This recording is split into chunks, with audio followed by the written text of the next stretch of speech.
The night before my son's wedding, a single text message shattered my heart and in the same breath sealed his own fate. Dad, don't bother coming tomorrow. Chloe says your blue-collar truck driver vibe would embarrass her Silicon Valley investors. I didn't reply. I didn't call. I simply sat down at my laptop, clicked a few buttons, and turned their dream wedding into an absolute nightmare. If you've ever been looked down upon by the very people you gave everything to build a future for, hit that like button and subscribe. Let me know in the comments. What would you have done if you were in my shoes? At that moment, I was sitting at my kitchen island in the suburbs of Boston, holding a tin of leather conditioner and an old rag. The scent of beeswax and leather filled the room, blending with that faint, permanent smell of motor oil I've never been able to wash off. It was a Friday night. My home in Concord is fully paid off. It was quiet, too quiet. It's been that way for 4 years, ever since my wife, Eleanor, passed away. Behind the kitchen door hung my custom dark gray suit. It's a few years old, but I'd had it dry cleaned and pressed just yesterday, specifically for tomorrow. My son Julian was getting married. I'm 62. My name is Arthur Pendleton. I rubbed the leather on my dress shoes in tiny circles, trying to make sure I'd look decent. I used to own a logistics company. For the first 40 years of my life, I lived behind the wheel on interstate highways, unloading pallets in the freezing cold. My back ached, my hands were covered in calluses, and I did all of it so my son would never have to endure that kind of struggle. I wanted him to have soft hands, hands that only signed checks, never hands stained with grease. And I succeeded. Julian is 30. He works at a venture capital firm, wears suits that cost more than my first truck, and drives a 1973 vintage Porsche 911, which I paid for, though he always brags to his friends that it was a year-end bonus. I glanced at the clock on the wall. 7 p.m. I was waiting for a call, maybe just some excitement, or even a simple thank you. 48 hours ago, I had wired $120,000 to a historic estate in Newport, Rhode Island. That was the final payment for the venue and the luxury yacht rental. My future daughter-in-law, Chloe, insisted on it. She said only a mansion dripping with Gilded Age history was worthy of a tech mogul like herself. The phone on the table buzzed, vibrating against the oak. I wiped my hands on a paper towel and picked it up. A small smile touched my lips, thinking it was a call from Julian, but then I saw a voice memo, a pocket dial. I put on my reading glasses and hit play. Chloe's sharp laughter cut through the speaker. Your dad's diesel and cheap diner coffee smell is just too much. My angel investors are coming tomorrow. We can't have a retired truck driver sitting at the head table. Just tell him the fire marshal reduced the capacity and kick him out. Then came Julian's voice, weak and spineless. I'll text him. He doesn't know any better. He'll believe it. 10 minutes later, the text arrived. I read it, wiped my glasses, and read it again. Dad, I'm so sorry. The venue had to cut the guest list due to fire codes. Chloe is under a lot of pressure, and we can't afford to offend her investors. Don't come tomorrow, but let's grab a private dinner next week. Love you, Julian. I stared at the phone until the screen went black. The silence in the kitchen became suffocating, like the air had been sucked out of the room. Truck driver. Doesn't know any better. Those words echoed in my head. I looked down at my hands. They were rough, with a permanent scar on my left index finger from a steel cable back in the day. My neck was tanned from years of harsh sunlight. Those were the hands that built the house Julian grew up in. Those hands nursed Eleanor when she was sick. They signed the tuition checks for his Ivy League degree, and those hands had signed the wire transfer for $120,000 just yesterday. At first, I didn't feel rage. I just felt a heavy, cold weight in my stomach, like I'd swallowed a stone. It was the feeling of a man realizing he'd spent 30 years building a house on quicksand. Julian didn't even have the courage to make a phone call. He'd disposed of his only family like he was tossing out trash with a single text. Then I thought of Chloe. She's 28, always playing the queen. She told Julian she came from a venture capital dynasty, constantly spewing buzzwords like incubation and unicorns. She treated restaurant staff like servants and Julian followed her around like a lost puppy. He was too weak. I'd tried to raise him to be kind, but somewhere along the line, that kindness had curdled into a spineless lack of integrity. I stood up, my knees popping. I walked to the fridge for a beer, then stopped. This moment called for something stronger. I went to the liquor cabinet and poured 3 fingers of straight whiskey into a glass. I downed it, the burning liquid grounding me. I looked at the suit hanging behind the door. It looked like a clown costume now, meant for a fool who thought he was actually part of this family. I walked over. I took the hanger off the hook, moved to the hall closet, and shoved the suit deep into the back, hidden behind my heavy winter coats. I wouldn't be needing a suit tomorrow. I walked back to the kitchen island and picked up my phone. My thumb hovered over the dialer. I wanted to scream to confront him, but I stopped. What was the point? If a father has to beg his son for an invitation to his wedding, I had already lost. Dignity is the only thing a man has when he's standing alone. I wasn't going to let them hear me shout, and I certainly wasn't going to let them hear me break down. I went to the desk in the corner of the living room and opened my laptop. In the dim light, the screen glowed a cool blue. I logged into my private wealth management account. Most people look at me and see a washed-up old man in a flannel shirt driving a rusted Ford truck. They see an old man who mows his own lawn and uses coupons at the grocery store. They have no idea who I am. They don't know that 30 years ago I took out a loan for my first truck and built a cold chain logistics empire that spanned the entire East Coast. They don't know I bought up industrial land in South Boston when it was dirt cheap and sold it for a fortune when the city redeveloped. I sold the company to a private equity firm 5 years ago, but my assets didn't retire. Julian thinks I'm scraping by on Social Security and a thin pension. He thinks the American Express card I gave him has a $10,000 limit and that I have to pinch pennies to cover his bills. He thinks that $120,000 was my entire life saving. He thinks he's draining me and that I'm too blind with love to notice. He couldn't be more wrong. I pulled up the credit card transaction history. I wanted to see exactly what my truck driver money was buying them this week. The list was long, and it was sickening. Newport Waterfront Spa, $4,500. 3 days ago. Chloe and her bridesmaids probably had caviar facials. I hadn't spent $4,000 on myself in the last 4 years. Private aviation charter, $18,000. A small jet for Chloe's investors. Julian told me her circle was wealthy. If they were so rich, why was I paying for their private flight? Why was I paying for them to fly in and look down on me? Michelin star restaurant, $4,000. That was last night's rehearsal dinner. I wasn't invited, of course. Julian told me it was just a small gathering for the wedding party, but looking at the bill, it was a 30-person French banquet. 30 people eating bluefin tuna and wagyu on my dime, while I was eating microwaved leftover pizza in my own kitchen. I kept scrolling. Premium chauffeur service, $800, scheduled to pick people up at the airport tomorrow morning, probably for more of those Silicon Valley elites who claim to make millions but can't be bothered to call an Uber. Then I saw the most glaring entry, still listed as pending, $120,000, Newport Coast Estate. I stared at the number. That's enough money to buy a house in the Midwest. That was my blood, sweat, and tears. Thousands of late nights behind the wheel, and countless cups of bitter coffee. And they were using it to host a feast that didn't allow me to step foot inside. I checked the date. I had initiated the wire yesterday morning. People think bank wires are instant. They aren't. They take time to settle. As long as the funds haven't fully cleared into the recipient's account, there's a tiny window of time where the sender can revoke the authorization if they identify fraud or breach of contract. And this was fraud. A calculated emotional fraud against a father's heart. I moved the mouse. My hand was steady like a sniper taking a shot. I clicked on the transaction and a menu popped up.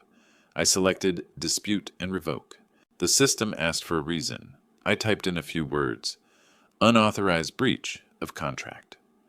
I wasn't lying. I authorized that money to pay for my son's wedding, but I never authorized my money to fund a social event that excluded me.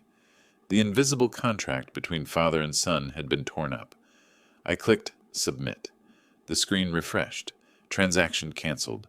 The funds would be frozen and returned. The Newport Coast estate would be notified that the payment had failed by morning. But I wasn't finished. I switched to the credit card management portal. That card was sitting in Julian's Hermes wallet right now, the same card he used to please Chloe and buy her vain affection. I checked the current balance. He'd spent nearly $30,000 this month alone.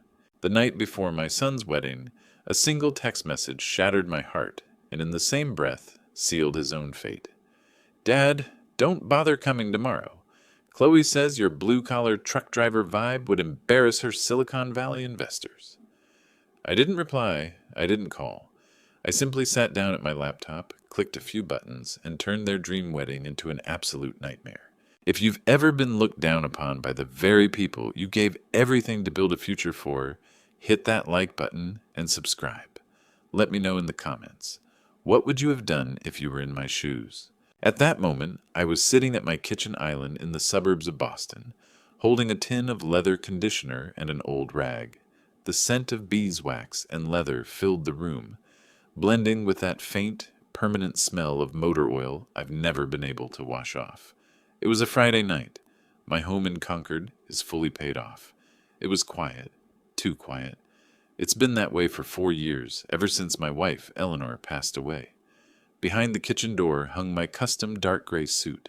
It's a few years old, but I'd had it dry cleaned and pressed just yesterday, specifically for tomorrow. My son Julian was getting married. I'm 62. My name is Arthur Pendleton. I rubbed the leather on my dress shoes in tiny circles, trying to make sure I'd look decent. I used to own a logistics company. For the first 40 years of my life, I lived behind the wheel on interstate highways, unloading pallets in the freezing cold. My back ached, my hands were covered in calluses, and I did all of it so my son would never have to endure that kind of struggle. I wanted him to have soft hands, hands that only signed checks, never hands stained with grease. And I succeeded. Julian is 30. He works at a venture capital firm, wears suits that cost more than my first truck, and drives a 1973 vintage Porsche 911, which I paid for, though he always brags to his friends that it was a year-end bonus. I glanced at the clock on the wall. 7 p.m. I was waiting for a call, maybe just some excitement, or even a simple thank you. 48 hours ago, I had wired $120,000 to a historic estate in Newport, Rhode Island. That was the final payment for the venue and the luxury yacht rental. My future daughter-in-law, Chloe, insisted on it. She said only a mansion dripping with Gilded Age history was worthy of a tech mogul like herself. The phone on the table buzzed, vibrating against the oak.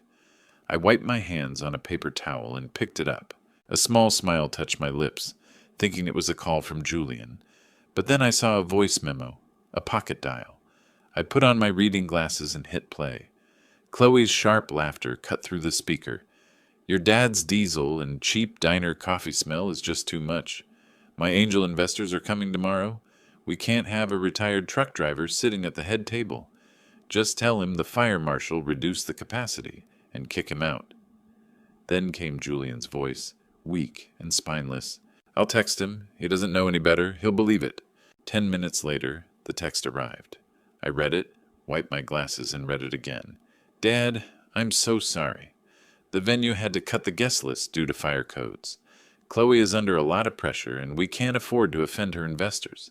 Don't come tomorrow, but let's grab a private dinner next week. Love you, Julian. I stared at the phone until the screen went black. The silence in the kitchen became suffocating, like the air had been sucked out of the room. Truck driver. Doesn't know any better. Those words echoed in my head. I looked down at my hands. They were rough, with a permanent scar on my left index finger from a steel cable back in the day. My neck was tanned from years of harsh sunlight. Those were the hands that built the house Julian grew up in. Those hands nursed Eleanor when she was sick. They signed the tuition checks for his Ivy League degree. And those hands had signed the wire transfer for $120,000 just yesterday. At first I didn't feel rage. I just felt a heavy, cold weight in my stomach, like I'd swallowed a stone. It was the feeling of a man realizing he'd spent 30 years building a house on quicksand. Julian didn't even have the courage to make a phone call. He'd disposed of his only family, like he was tossing out trash with a single text. Then I thought of Chloe. She's 28, always playing the queen. She told Julian she came from a venture capital dynasty, constantly spewing buzzwords like incubation and unicorns. She treated restaurant staff like servants, and Julian followed her around like a lost puppy. He was too weak. I'd tried to raise him to be kind, but somewhere along the line, that kindness had curdled into a spineless lack of integrity. I stood up, my knees popping. I walked to the fridge for a beer, then stopped. This moment called for something stronger. I went to the liquor cabinet and poured 3 fingers of straight whiskey into a glass. I downed it, the burning liquid grounding me. I looked at the suit hanging behind the door.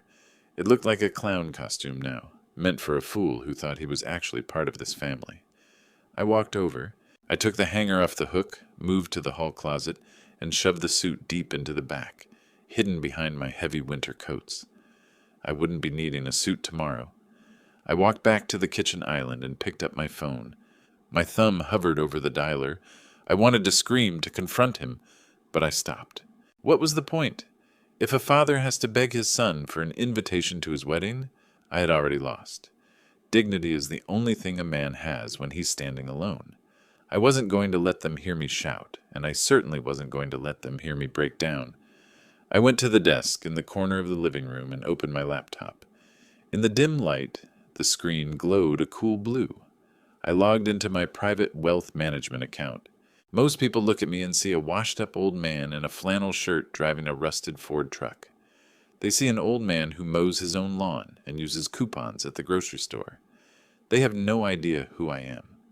They don't know that 30 years ago I took out a loan for my first truck and built a cold chain logistics empire that spanned the entire East Coast. They don't know I bought up industrial land in South Boston when it was dirt cheap and sold it for a fortune when the city redeveloped. I sold the company to a private equity firm 5 years ago, but my assets didn't retire. Julian thinks I'm scraping by on Social Security and a thin pension. He thinks the American Express card I gave him has a $10,000 limit and that I have to pinch pennies to cover his bills. He thinks that $120,000 was my entire life savings. He thinks he's draining me and that I'm too blind with love to notice. He couldn't be more wrong. I pulled up the credit card transaction history. I wanted to see exactly what my truck driver money was buying them this week. The list was long, and it was sickening. Newport Waterfront Spa. $4,500. 3 days ago, Chloe and her bridesmaids probably had caviar facials. I hadn't spent $4,000 on myself in the last 4 years. Private aviation charter. $18,000. A small jet for Chloe's investors. Julian told me her circle was wealthy. If they were so rich, why was I paying for their private flight? Why was I paying for them to fly in and look down on me? Michelin star restaurant, $4,000. That was last night's rehearsal dinner. I wasn't invited, of course. Julian told me it was just a small gathering for the wedding party, but looking at the bill, it was a 30-person French banquet. 30 people eating bluefin tuna and Wagyu on my dime, while I was eating microwaved leftover pizza in my own kitchen. I kept scrolling. Premium chauffeur service, $800, scheduled to pick people up at the airport tomorrow morning, probably for more of those Silicon Valley elites who claim to make millions but can't be bothered to call an Uber. Then I saw the most glaring entry, still listed as pending, $120,000, Newport Coast Estate. I stared at the number. That's enough money to buy a house in the Midwest. That was my blood, sweat, and tears. Thousands of late nights behind the wheel and countless cups of bitter coffee. And they were using it to host a feast that didn't allow me to step foot inside. I checked the date. I had initiated the wire yesterday morning. People think bank wires are instant. They aren't. They take time to settle. As long as the funds haven't fully cleared into the recipient's account, there's a tiny window of time where the sender can revoke the authorization if they identify fraud or breach of contract. And this was fraud. A calculated emotional fraud against a father's heart. I moved the mouse. My hand was steady, like a sniper taking a shot. I clicked on the transaction and a menu popped up. I selected Dispute and Revoke. The system asked for a reason. I typed in a few words. Unauthorized breach of contract. I wasn't lying. I authorized that money to pay for my son's wedding, but I never authorized my money to fund a social event that excluded me. The invisible contract between father and son had been torn up. I clicked Submit. The screen refreshed. Transaction canceled. The funds would be frozen and returned. The Newport Coast estate would be notified that the payment had failed by morning. But I wasn't finished. I switched to the credit card management portal. That card was sitting in Julian's Hermes wallet right now. The same card he used to please Chloe and buy her vain affection. I checked the current balance. He'd spent nearly $30,000 this month alone. I clicked Manage Authorized Users. I saw his name, Julian Pendleton. Next to it was a green toggle switch labeled Active. I clicked it, and it turned to a gray Disabled. But that wasn't enough. I needed to make sure that tomorrow, when he tried to look like a big spender in front of the florists, makeup artists, or liquor vendors, that card would be nothing more than useless plastic. I clicked Report Lost or Stolen. The system asked if I wanted a replacement card sent. I clicked No. I leaned back in my chair. The room was silent, but in my head I could hear the blade of a guillotine finally dropping. I closed the banking tab and opened my email. There was a message from the property management firm in Boston's Seaport District. That's where Julian and Chloe live in a high-end penthouse. They've always assumed they were renting it from some random overseas corporation. They have no idea that I am the actual owner of the LLC. I bought it 3 years ago, cash, just so they could have a decent start in Boston. I've been secretly subsidizing their rent the entire time. They pay a symbolic $2,000 a month, while the market rate is at least $8,000. I was just moving money from my left pocket to my right, all to let them maintain the illusion that they were self-sufficient. I immediately emailed my property manager, Marcus, who happens to be my lawyer and a longtime friend. Subject, Eviction Notice. The text read, Marcus, prepare a 30-day unconditional notice to vacate for the tenants at the Seaport apartment. Also, if they attempt to renew the lease, the rent is being adjusted to current market value immediately. No exceptions. Have the notice posted on their door first thing in the morning, Arthur? I hit send. Done. In just 10 minutes, I dismantled the fake financial utopia my son relied on to survive. I closed the laptop, a strange feeling welling up inside me.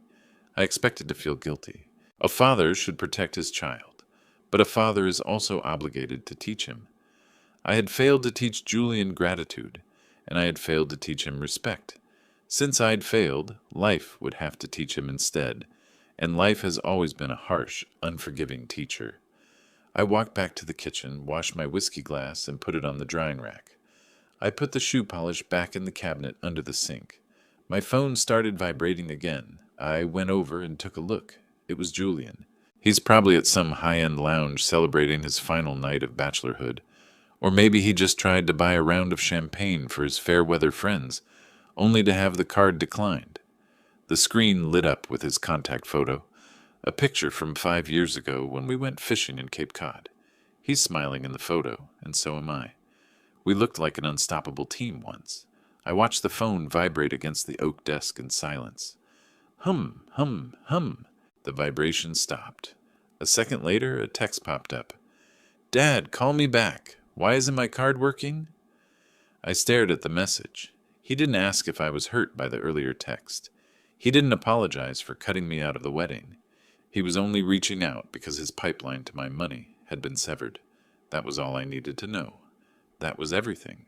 I held the power button down until the screen went black and the little spinning wheel disappeared. I turned off the kitchen lights and walked down the hallway to the bedroom. The walls were covered in photos of the life I thought I had. Eleanor's smiling face, Julian in his cap and gown at graduation. I climbed into bed. The sheets were cool. I pulled the blanket up to my chin. Tomorrow, for Julian Pendleton, is going to be a long, miserable day. Tomorrow he'll wake up and put on a custom suit he doesn't have the money to pay for. He'll head off in high spirits to a historic estate, that's waiting for a $120,000 final payment that is never coming. He'll stand in front of his so-called high-class friends and family with a frozen credit card and a massive lie that is about to explode in his face. And I won't be there to show up and clean up his mess like I have for the last 30 years. I closed my eyes. For the first time in 28 years, I wasn't worried about my son. No more worrying about his path. No more anxiety about his future. I'd done everything I could. I drifted off to sleep, accompanied by the wind outside. It sounded like a storm was coming, and it was. But this time, it wouldn't be tearing up my roof. It would be tearing up his. The morning sun was just beginning to burn off the mist over the manicured suburban lawns. It was 7 a.m. Today was supposed to be my son's wedding day. Any other father would be tying a Windsor knot in front of a mirror right now, or checking his watch, sipping coffee and reciting his speech in his head. Me? I was standing in my front yard, pulling the cord on a 20-year-old gas-powered lawnmower. The engine coughed, then roared to life, the massive mechanical growl instantly shattering the silence of the suburban morning. I love that sound. It's the sound of work, the sound of something reliable.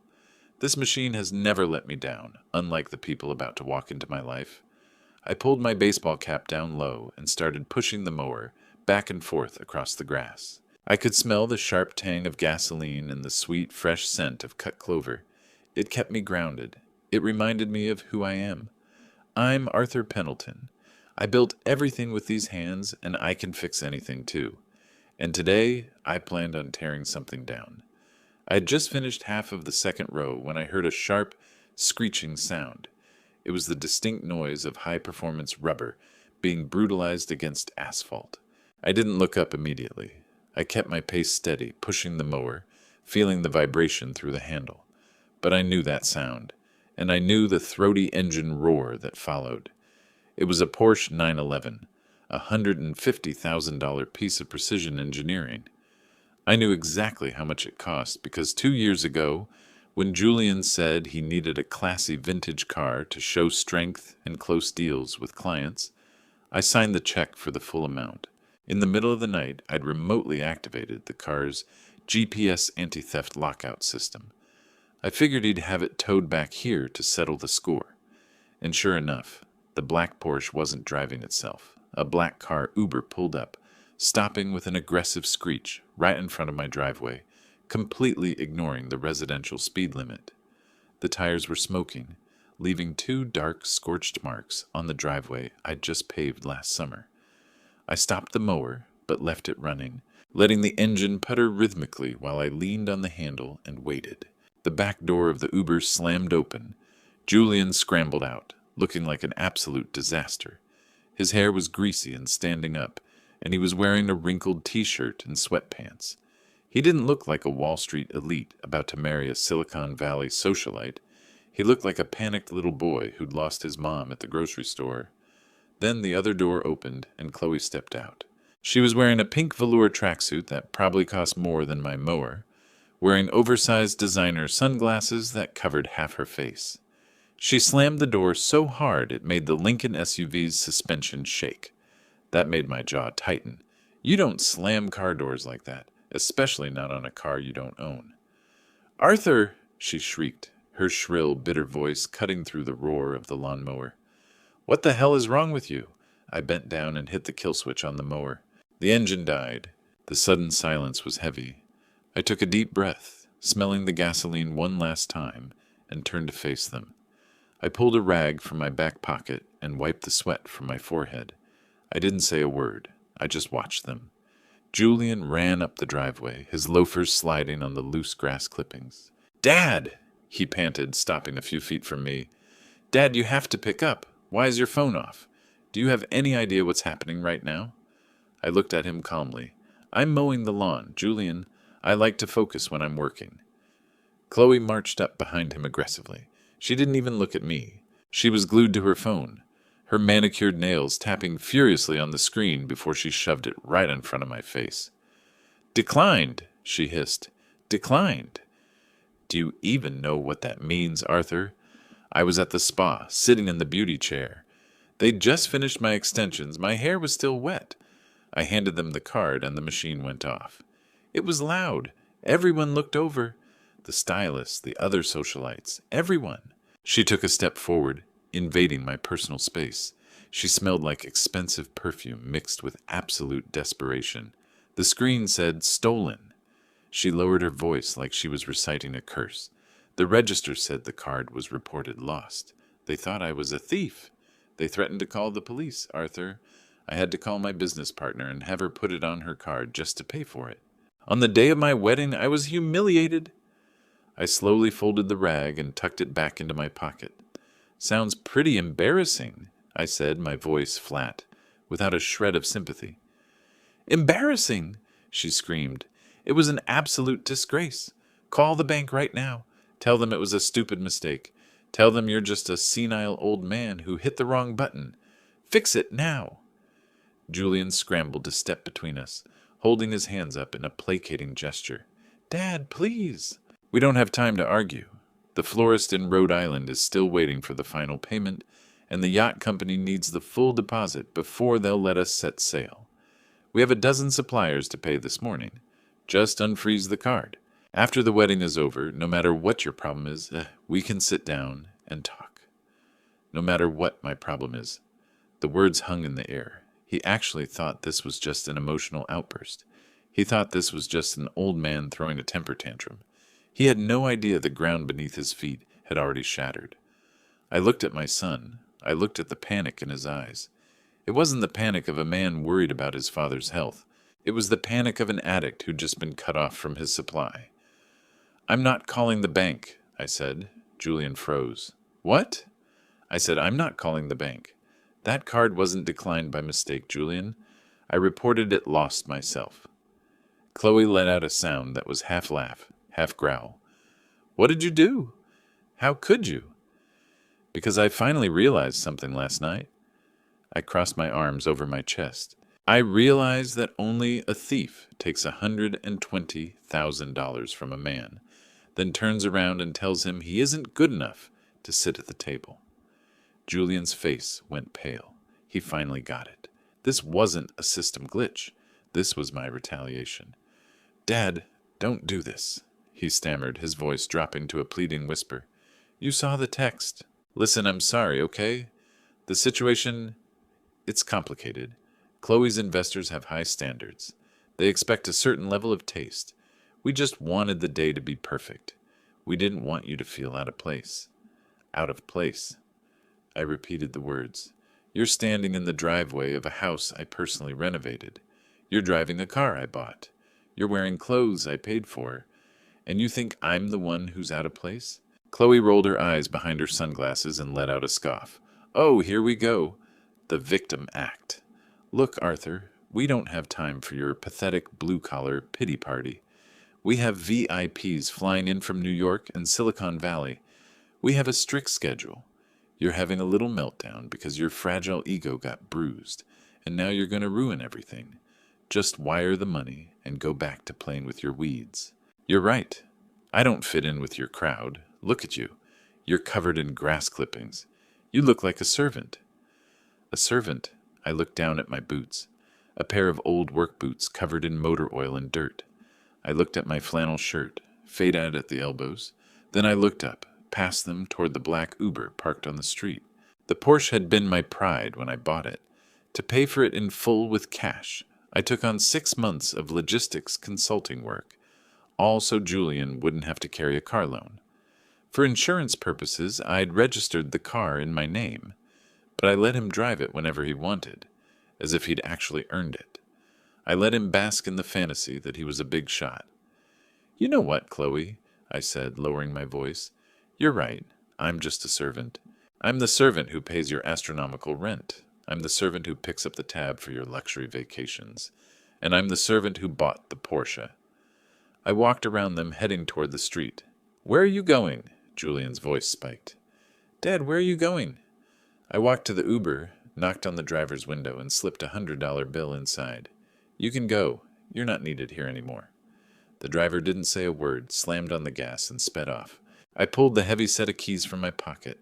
I have spare keys for every property and every car in my name. I'd already locked down the Porsche Julian had parked a few streets away. "Dad, what the hell are you doing?" Julian shouted, running toward me. "We need to get back to Boston. We have to pick up the groomsmen in an hour." I looked at him. "How you get back to Boston is your problem." "You can't do this." Chloe scrambled down the driveway in her heels, shrieking, "This is our wedding day. You can't just leave us here." "That's not your money, and it never was," I said calmly. "My name is on the accounts, and the cards are mine. Since I wasn't invited to the wedding, I don't see why my money or resources were invited either." "Dad, you can't," Julian pleaded desperately, tears welling in his eyes. "How are we supposed to get to Rhode Island? How do we pay the vendors?" "I don't know." I looked at them with a blank expression. "Maybe you can call those high-class investors of yours. I'm sure they have a few $100,000 lying around to save the day. Or you could take the Greyhound bus. It's very economical, very blue-collar." I didn't wait for them to answer. I walked back into the garage. I hit the garage door remote. As the metal curtain slowly descended, I watched Julian standing in the street like a wooden post, his arms hanging limply by his sides. I watched Chloe waving her arms, screaming frantically into the void. I walked into the house and locked the front door. I went to the kitchen and poured myself a cup of black coffee. My hands were shaking a little, not from fear, but from the adrenaline spike. I'd fired the first shot, but this war was only just beginning. I sat at the table and stared at my phone. It started vibrating again. This time, it wasn't Julian. It was the landline. I let it ring. I knew exactly what was coming next. They'd try to rush back to the Seaport apartment. They'd try to regroup. They'd try to scrounge up anything they could sell to deal with the emergency. They were heading toward that luxury penthouse, having no idea that the locks would be changed in exactly 20 minutes. I took a sip of coffee. Bitter. Just the way I like it. It was going to be a very long day, but for the first time in a long time, I was looking forward to the next few hours. They wanted a show. They wanted the perfect high-class wedding. Fine. I was going to give them a performance they'd never forget. I was going to show them exactly what happens when the servant goes on strike. The phone stopped ringing. Silence descended again, but this was far from peaceful. It was the silence of a fuse burning down, and the final explosion was going to be spectacular. I stood up and walked to the window. I watched them stumbling along the street toward the bus stop. They were arguing violently. Chloe was shoving Julian, and Julian was trying to grab her arm. From here, they looked so small, petty, and weak. They were heading toward the public transportation they despised the most. I almost felt sorry for them. Almost. But then I remembered the text. "Don't come. You're too blue-collar." I turned away from the window. I had work to do. I had a wedding to crash, and I needed to make sure my suit was pressed to perfection. Because if I was destined to be the villain in their story, I was going to be the best-dressed villain there. I went to the closet and pulled out the dark gray suit. I laid it flat on the bed, my hand smoothing over the fabric. Fine quality, durable and tough, just like me. The rules of the game had changed, and they didn't even know how to play. I stood in the kitchen listening to the peace in the house, but it didn't last long. Less than 10 minutes later, a deafening pounding hit the front door. Bang, bang, bang. Fast and desperate, the doorframe shaking with every hit. They hadn't taken the bus after all. They'd come back. They finally realized that without me, they were stranded in this suburb, with no money, no car, and a social catastrophe ticking away. I finished my coffee, put the mug in the sink, and walked slowly to the door. I wasn't in a hurry. For people who wouldn't even help me cross the street, I wasn't rushing for them anymore. I turned the deadbolt and pulled the door open. Julian stood on the porch, his chest heaving, his face covered in cold sweat. Chloe stood behind him, arms crossed, her expensive tracksuit looking ridiculous against the backdrop of my porch railing. "You have to stop this madness, Dad." Julian's voice was choked with tears. "You've gone too far. It was just a text. It was just a request. We didn't mean to hurt your feelings, but you're acting like a complete lunatic. Unfreeze the card. We have hours until the wedding starts." I leaned against the doorframe, blocking the entrance. I looked at my son. He's 30, but in this moment, He looked like a 3-year-old having a tantrum in a toy store. I'm not acting like a lunatic, Julian, I said calmly. I'm acting like a sensible man who just recovered $120,000 in losses. Chloe stepped forward, shoving Julian aside. Her face was twisted, and I could even see the marks of the filler in her lips. Listen to me, you selfish old man, she spat. Do you think this is a game? You think you can hold us hostage? You're pathetic. This is my wedding, the most important day of my life, and you're going to ruin it all because you couldn't take a little bit of the truth. What truth is that, Chloe? I asked. The truth is that you're a giant embarrassment, she shrieked. Look at you. Look at this dump of a house. It smells like motor oil and sawdust. You dress like a scavenger and drive a truck that belongs in a scrapyard. My investors are elites who have seen the world. They flew in from Silicon Valley and New York. They're in circles you couldn't even dream of climbing into. You really think I wanted them to see you standing next to us in pictures? You think I'm going to explain to my partner that my father-in-law is a common laborer who drives a truck? I stood there, letting her toxic words hit me. They should have hurt. They should have crushed me. But they didn't. They just made everything clearer than ever before. They stripped away the last of my doubt. I'm not a truck-driving laborer, Chloe, I said flatly. I own the group that employs those drivers, I own the cold storage warehouses, and I own the logistics park. But you never cared about any of that, did you? You only cared about the checkbook. I don't care what you own, she roared. You're just a bottom-feeding hillbilly, Arthur. You're cheap and tacky to the bone. Honestly, inviting you was just charity. But now you need to clean up this mess. You're paying for this wedding, Arthur. You're paying for every single cent. Because if you don't, I swear you'll never see your son again. I swear you'll rot in this dump of a house all alone. I looked at her. I watched the greed and the entitlement radiating off her like heat waves on asphalt. Then I asked the question that had been circling in my mind since last night.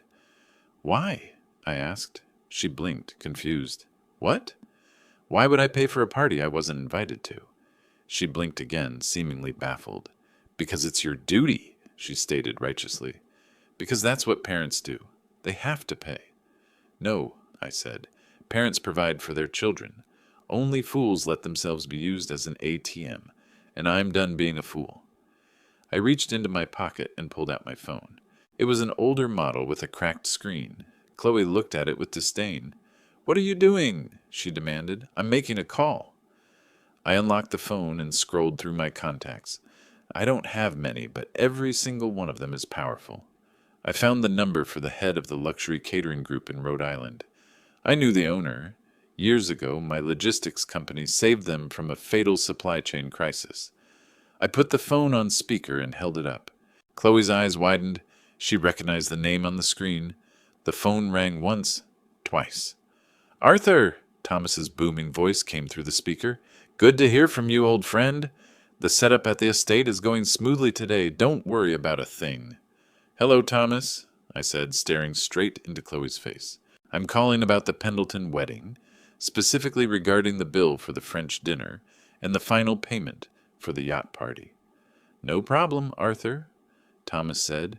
My kitchen team is already standing by at the estate, and the yacht is docked, just waiting for the guests aboard. I saw the color drain from Chloe's face instantly. Her angel investors, those self-righteous elites, were standing on the dock right now, expecting a luxury reception of champagne and sea breezes. Thomas, I said, plans have changed. What change, Arthur? Thomas sounded puzzled. I need you to cancel all services immediately, I said. Cancel? Thomas was baffled. Arthur, the ingredients are ready. The waitstaff is on site. I know, Thomas, I said. I'll pay the breach of contract fees. Whatever the cost, put it on my account.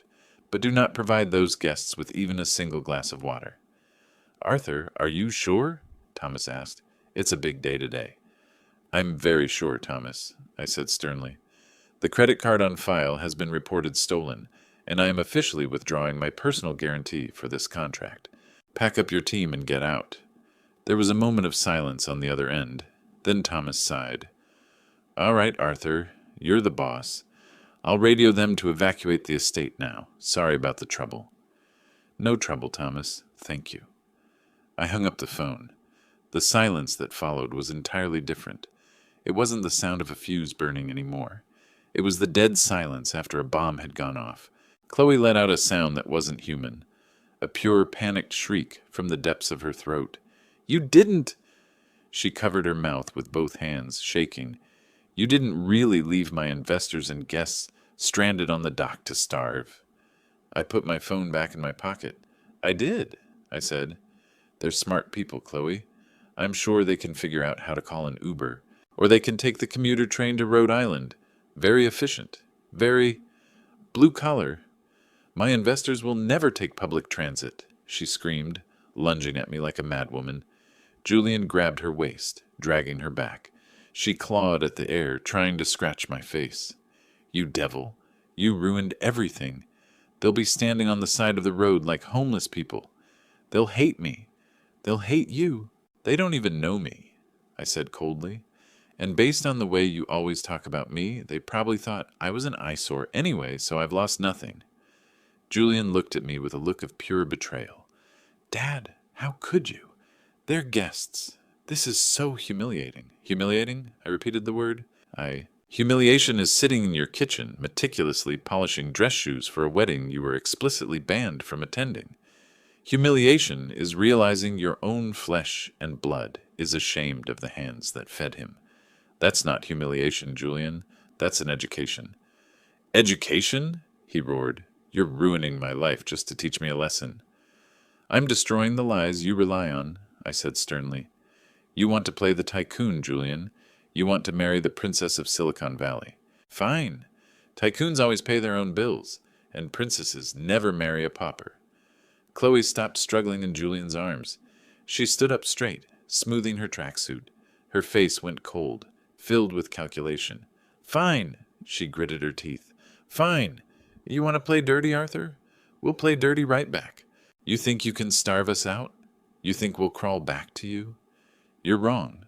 We don't need you. We still have the Seaport apartment. We still have the checks from the wedding gifts. We'll figure this out, and when the day comes, you'll never see us again. You'll never see your grandchildren. You'll rot alone in this moldy house, and nobody will give a damn." I laughed. It was a sad laugh, but it was from the heart. "The Seaport apartment?" I asked. "Yes, that apartment," she said viciously. "Our home." I checked my watch. It was 8:15 a.m. "You'd better go check on that," I said. "Why?" she asked suspiciously. "Because at 8 a.m. sharp, the locksmith met Marcus at the door," I announced calmly. "They're changing the locks. Since your lease is legally month to month and the name on it is mine, I've terminated it unilaterally." Julian's hand slipped weakly from her waist. He looked like he'd been hit with a sledgehammer. "You evicted us?" he whispered in disbelief. "I didn't evict you," I corrected him. "I just stopped providing free housing to tenants who don't treat me like family. Chloe said it herself. I'm just a bank account. Well, that bank just went under." Chloe stared at me. Her mouth opened and closed, but no sound came out. The gravity of the situation finally collapsed on her like an avalanche. No car, no wedding venue, no mansion reception, and now, no place to live. Julian took a step back. He looked at the house he'd grown up in. He looked at me, his father. For the first time, I saw fear in his eyes. Real fear. The fear of a man who realized he was standing on a trap door just as someone pulled the lever. "You're insane," he mumbled. "You're completely insane. Go." I pointed at the street. "Go comfort your wife's high-class investors. Go explain why the dinner was canceled. Go find a place to sleep tonight. But get off my property now." I backed into the house and closed the door. I turned the deadbolt. I leaned my forehead against the cold wood. My heart was pounding in my chest. It hurt. God, doing this to my own flesh and blood, seeing the hatred in his eyes, it really hurt. But I looked down at my hands, the hands that had created everything. They were shaking, not from weakness, but from suppressed rage, from the release of years of feeling belittled, just to make him feel great. I walked to the window and watched them. They were running down the driveway. Julian was on the phone, probably trying to call an Uber he couldn't afford. Chloe was screaming at him, slapping his arm. They looked like two rats on a sinking ship, tearing each other apart as the water rose. I watched them until they turned the corner and disappeared. The house was empty. It was quiet, but it was a clean silence. The air seemed lighter. I went back to the kitchen. I picked up the shoe polish again. I still had one shoe left to polish. I wasn't going to the wedding, but that didn't mean I couldn't wear a decent pair of shoes. A man has to be ready, because I knew this wasn't over. They'd head to the Seaport apartment. They'd find the locks changed, and then they'd realize that all the things on the wall, the antique pocket watches my wife Eleanor collected, were gone. That's when the real war would start. I dabbed a bit of wax on the cloth. Circle, patience, focus. The good part was just beginning. I drove to the Boston Seaport. It's about a 30-minute drive from my house. I parked the Ford truck on the street across from the apartment building. It's a modern high-end building with a cold glass facade. It's the kind of place thousands of young tech moguls dream of living, and I'd essentially given it away to them for next to nothing. I hadn't even turned off the engine before I saw them. They were standing outside the glass revolving door. Chloe was frantically pounding her palm against the building's intercom, yelling at the security guard as if being louder could change the reality. Julian was pacing on the sidewalk, hands buried in his hair, looking like a miserable guy watching his house burn down. They hadn't gone to the airport or a hotel. They'd run back here, holding out hope that I was just bluffing, hoping Julian's key would still turn the lock. It didn't. Marcus is an incredibly efficient lawyer. He said he'd be there to change the locks at 8, and he wouldn't be a second late. I stepped out of the truck. I didn't slam the door. I just pushed it closed until it clicked. The sound made Julian look up. When he saw me, his expression changed. The fear I'd seen earlier was gone, replaced by a primitive, ugly rage. He didn't see his father anymore. He saw an enemy. He saw a roadblock standing between him and the luxury life he felt he deserved.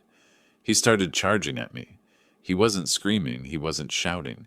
He just put his head down and charged like a bull. I'd seen that look before in construction site disputes and truck stop brawls. It was the look of a man who'd lost control and only wanted to prove his existence by hurting someone else. I stood my ground, immovable. I reached into the back of my truck. My hand gripped the cold rubber handles of a long-handled pair of pruning shears. I'd tossed them in yesterday after pruning a hedge at another rental property. They were made of solid steel, very heavy, and the blades were sharp enough to cut through a finger without effort. I pulled them out and held them at my side. I didn't raise them like a weapon. I held them like a tool I was very skilled with. Julian crossed the street. He didn't slow down. He intended to knock me over. My own son intended to tackle me to the asphalt. I took a step forward and slammed the blades of the shears together. Click. The sound was sharp and metallic, cutting through the morning air like a gunshot. Julian slammed on the brakes 6 feet away from me. He stared at the shears. Then he looked up at my face. I wasn't laughing. I wasn't angry. I was stone cold. I looked at him with the look I'd used to fire troublemakers tougher and meaner than him at the warehouse. "Don't," I said. My voice was low, almost a whisper, but he heard every word. "Julian, take one more step and see what happens." He stood there, his chest heaving, his fists clenched tight at his sides. "You locked us out," he roared, his voice cracking, spittle flying. "All our stuff is in there. My custom suit, Chloe's gown for the dinner, our passports, everything. You can't do this. This is illegal." "It's not illegal," I said calmly. "This is a legal lockout based on past due rent and breach of contract. Marcus posted the notice on the door. Didn't you look?" "I don't care about any bullshit notice," he screamed, taking another step forward. "Open the door, Dad. Open the damn door, or I swear I'll—" He raised a fist. I raised the shears. I pointed the blade straight at his chest. My hand didn't shake. My arm was steady as rock. "You'll what, Julian?" I asked. "You'll hit me? You'll beat up an old man? Come on, try it. But you'd better remember who taught you how to throw a punch. And please remember, while you were playing video games, I spent 40 years unloading heavy cargo on the docks." He froze. He looked at the blade, then at my eyes. He saw something there he'd never seen before. He saw that the safety net was gone, completely. He saw that I wasn't his coddled dad anymore. I was just another man, and in a struggle between men, He knew exactly how he'd lose. The rage drained out of him, leaving nothing but an empty shell. He took a step back, his hands shaking. "You're insane," he muttered. "You're actually threatening me." "I'm not threatening you," I said, lowering the shears but remaining on guard. "I'm defending myself. There's a difference." Chloe came running up in her high heels. She grabbed Julian's arm, pulling him back hard. "Julian, stop!" she shouted in terror, looking at me like I was a monster. "He's lost his mind. Look at him. He has a weapon. Let's go. We have to go. We can call the police later. We have to get to Rhode Island. My investors must be there already. We have to save this." She was right. Time was ticking. Every minute they wasted on me was a minute closer to their social funeral. I watched them back away. They retreated to the sidewalk like they were dodging a rabid dog. "Listen," I raised my voice, carrying across the street. "I'll give you 24 hours. They stopped and looked back. 24 hours, I repeated. "Marcus will be here at 12 p.m. tomorrow. He'll leave the door open for exactly 60 minutes. You can take your clothes and personal items. When the time is up, everything else goes in the dumpster." "But the furniture," Chloe wailed. "The TV and the wedding gifts we received." "The furniture is mine," I said. "I bought it. The TV is mine. I bought it. As for the gifts, well, you can take those. When you realize you don't even have the money for a hotel room tonight, you'll need to return them for cash." I took a step toward them, and they instinctively flinched. "Now get out," I said. "Get out of my sight. Go play house with your fake high society relatives. Go see how far that gets you." Julian looked at me one last time. There was no love left in his eyes, only hatred. Pure, unadulterated hatred. That was fine. I could handle hatred, but I couldn't handle disrespect. "Let's go, Chloe." He grabbed her hand. "Let's go. We'll figure it out. We don't need him." They turned and ran down the street, probably hoping to flag down a taxi or find a spot with good signal to call a car they couldn't afford. I watched them go. I stood on the street holding the shears, feeling the weight of the steel in my hands. I walked up the steps to the apartment building door. I looked at the legal documents Marcus had posted. Notice of termination of lease. It looked very official, very final. I reached into my pocket and pulled out the master key. I didn't need to wait for Marcus. This whole building belonged to me. I opened the door and walked inside. The air in the apartment was stale. It smelled of expensive scented candles, mixed with decadence. Clothes were thrown everywhere and leftover takeout boxes were piled on the coffee table. It looked like a college fraternity dorm, not the home of two adults about to be married. I walked through the living room. I didn't care about the trash. I looked toward the wall. There was a custom climate-controlled display case. I'd had it built specifically to house Eleanor's collection years ago. I stopped. My heart skipped a beat. I walked quickly to the case. The door was wide open. The velvet lining inside was completely empty. The 19th century antique pocket watches Eleanor had treasured most. Breguet, Patek Philippe. Those weren't just valuable antiques. They were the labor of her life and her obsession with time. Although not masterpieces in the eyes of the world, to me, they were priceless. They were the home for her soul. They were all gone. I looked around frantically. The gilded clock on the other shelf, gone. The gold watch I'd given her for our 30th anniversary in the drawer, gone. My blood turned to ice, then boiled. They weren't just sucking my blood. They were taking me apart piece by piece and selling me off. I looked down at the floor. Half a piece of paper was sticking out from under the sofa. I picked it up. It was a receipt. It was a yellow, carbonless copy paper. The header read, "Beacon Hill Antiques and Pawn." Item description: 3 antique mechanical pocket watches, 1 gilded clock, 1 lady's gold watch. Total cash settlement, $18,000. I stared at that number. $18,000. The conservative market valuation for this antique collection was at least $150,000. They sold my wife's legacy for pennies. They sold off the last memories I had of her for a measly $18,000. All the sadness evaporated. Every ounce of hesitation vanished. This was no longer about a wedding farce. This wasn't just about disrespect. This was a heinous crime. I pulled out my phone and dialed Marcus's number. Arthur, he picked up. I changed the locks. They can't get in? I know, Marcus, I said, my voice trembling, though certainly not from fear. I'm in the apartment now. I need you to do something for me, and do it fast. What is it, Arthur? Draft a criminal complaint, I said. Theft. Grand theft. Arthur, are you sure? Marcus asked, horrified. That's your son. I looked at the empty, climate-controlled case and reached out to touch the velvet lining. It was cold. He's not my son anymore, Marcus, I said. He's a thief. Get the documents ready, then call the police. Have them meet me at the Newport estate in Rhode Island. You're going to the wedding? Marcus asked. Yes, I said. I'm going to the wedding. I have to deliver a very special gift personally. I hung up the phone and shoved the pawn receipt into my pocket. I walked out of the apartment, locked the front door. I got into the truck. I had work to do. The sun was high in the sky. It was a perfect day for a wedding. It was also a perfect day for justice. Sitting in the truck again, I felt a tightness in my chest that had nothing to do with my heart condition. It was the feeling of total heartbreak. I needed hard evidence. I couldn't just stop at suspicion. I had to know exactly how far they'd gone. While I was rummaging through the apartment, I'd found the complete trajectory of their financial collapse. Electricity disconnect notices, final warnings from credit card companies, debt collection letters regarding a personal loan. It was a financial autopsy. They weren't just broke. They were drowning. They were crushed by a luxury lifestyle they couldn't afford, and they were using this wedding as their final lifeline. They'd bet everything on the fantasy that the so-called investors and wealthy guests would give them lavish gifts, or that I'd die sooner and leave them everything. In the deepest drawer of the desk, I found an old Nike shoebox. It was stuffed with receipts and pawn tickets. I flipped through them with trembling hands.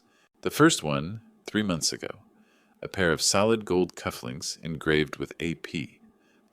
Those were my cufflinks, passed down from my father, and I'd given them to Julian when he graduated from college. He'd pawned them for a measly $500. The second one, 2 months ago. A set of antique solid silver tea sets. Eleanor's grandmother had brought them from Europe. Gone, sold by weight as scrap silver. I felt a surge of nausea. I kept flipping. I found the latest one at the very bottom. The date was yesterday. The ink didn't even feel like it had dried. That was the receipt that had wiped out Eleanor's antique watch collection.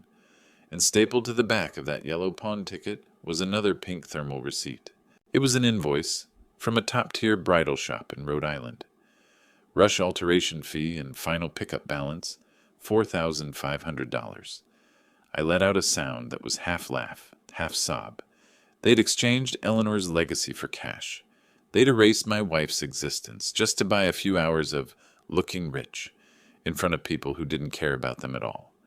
I sat on the edge of the bed. My hand squeezed the pawn ticket. For years I'd made excuses for Julian. I told myself he was young. I told myself he was under pressure. I told myself he'd just lost his way in a society more complicated than the one I grew up in. I told myself that deep down he was still the little boy who followed me around the truck yard holding a plastic wrench. But that boy had been dead for a long time. The person living in that shell was a total stranger, a person who, to please a stranger, wouldn't hesitate to steal his own mother's treasures. It was a deliberate decision. They decided to put vanity above family, and an absurd party above a father's dignity. It was an unforgivable intrusion. I felt the last invisible bond snap. The thick rope of unconditional love that had connected father and son had severed completely. With this receipt in hand, I wasn't a father anymore. I was a victim who had been pillaged. I carefully folded the receipt. I folded the edges until they were sharp like a razor. I tucked it into the breast pocket of my flannel shirt, right against my heart. It wasn't a piece of paper anymore. It was evidence. I stood up.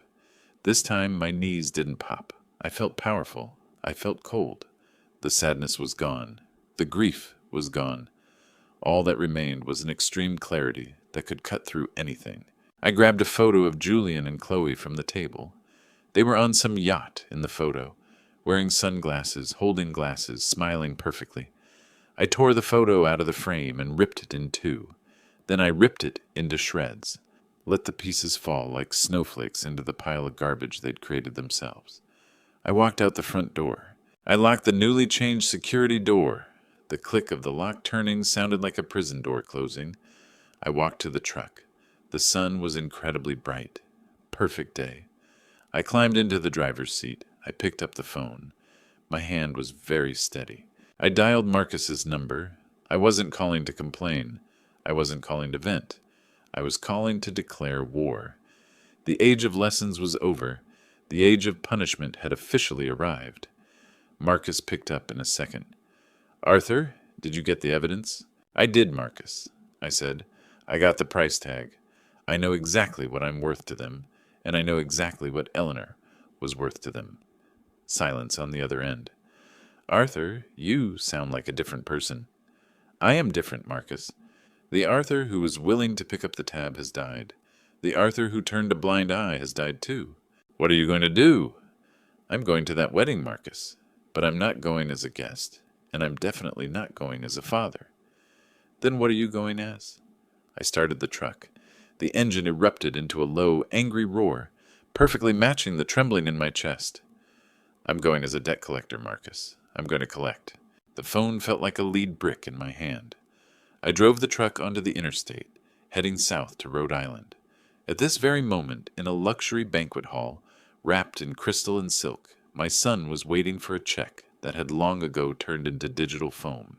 I said to Marcus on the phone, "File it. Theft of property valued over $150,000. Charge him with federal grand theft."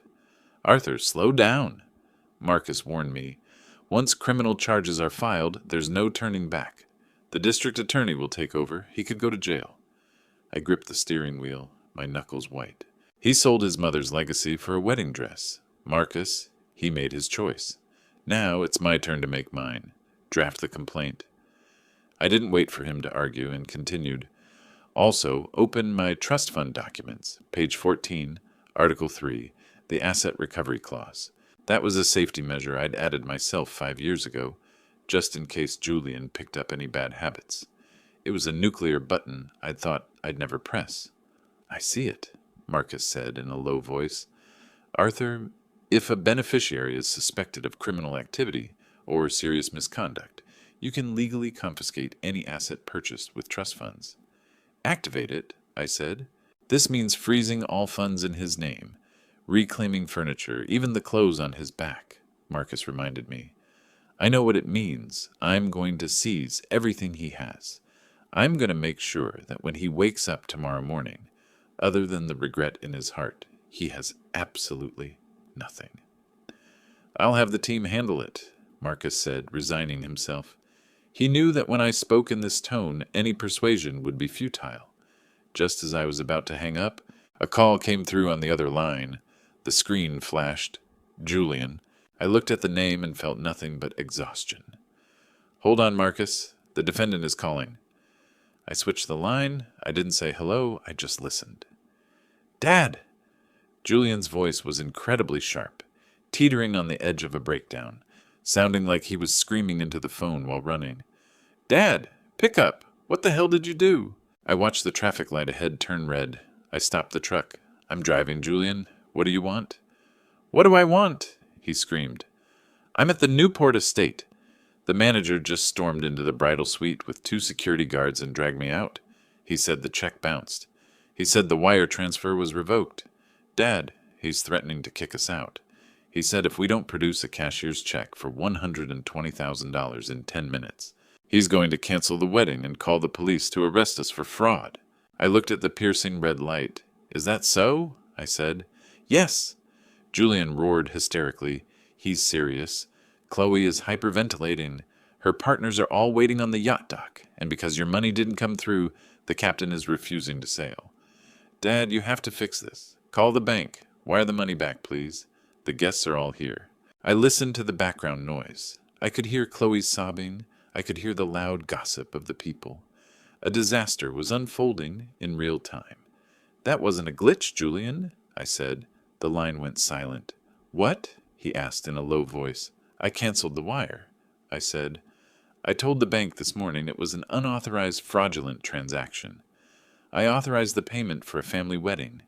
I did not authorize financing a show that kicked me out like a dog. But the wedding, Julian stuttered. The guests? The food? Everything is here. Then you'd better pay for it yourself. With what? He screamed. You stopped my credit card. You took my car. You changed the locks on my house. I have nothing, Dad. I truly have nothing. I reached into my pocket and felt the pawn ticket through the fabric. The paper was very brittle. You have $18,000 in cash, I said. What? The $18,000 from the pawn shop, Julian. Use that to pay for it. I reckon it's enough for an appetizer.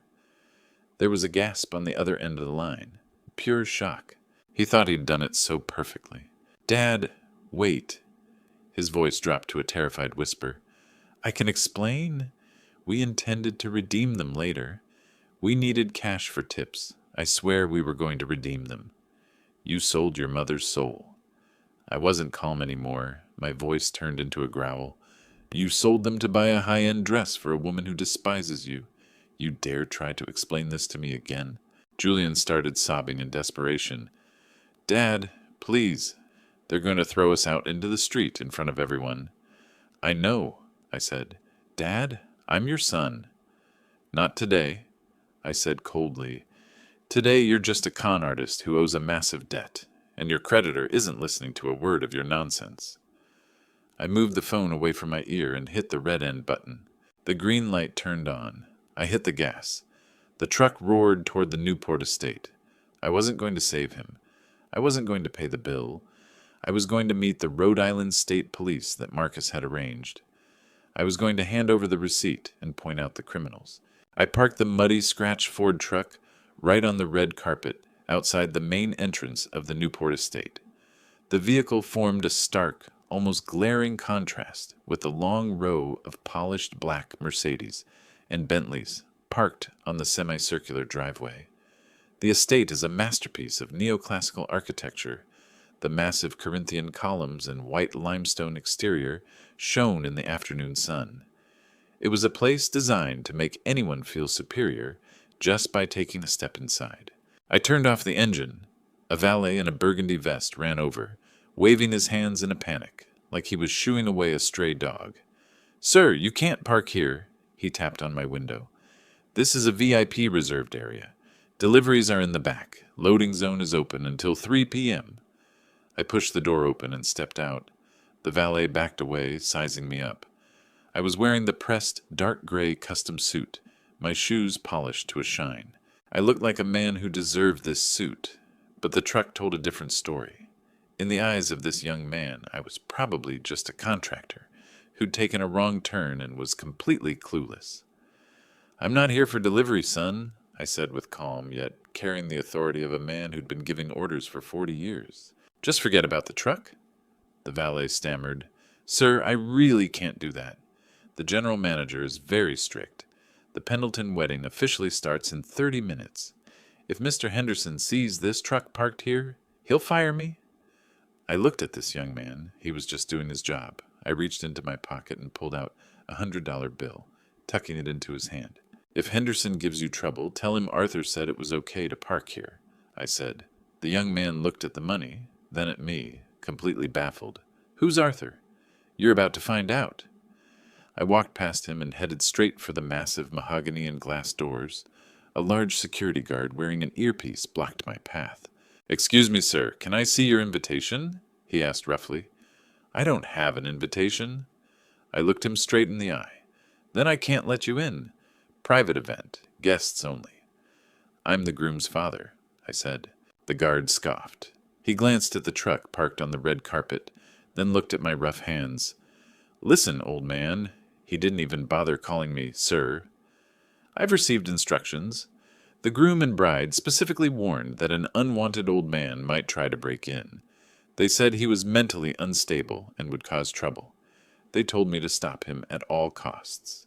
Trouble? I repeated. Exactly, trouble. So turn around and get back in your piece of trash truck. Don't force me to call the police for trespassing. I laughed, a dry, grating laugh. Trespassing? The irony was delicious. I'm giving you one last chance to move, I said. The guard stepped closer, looking down at me. What, old man? Want to fight?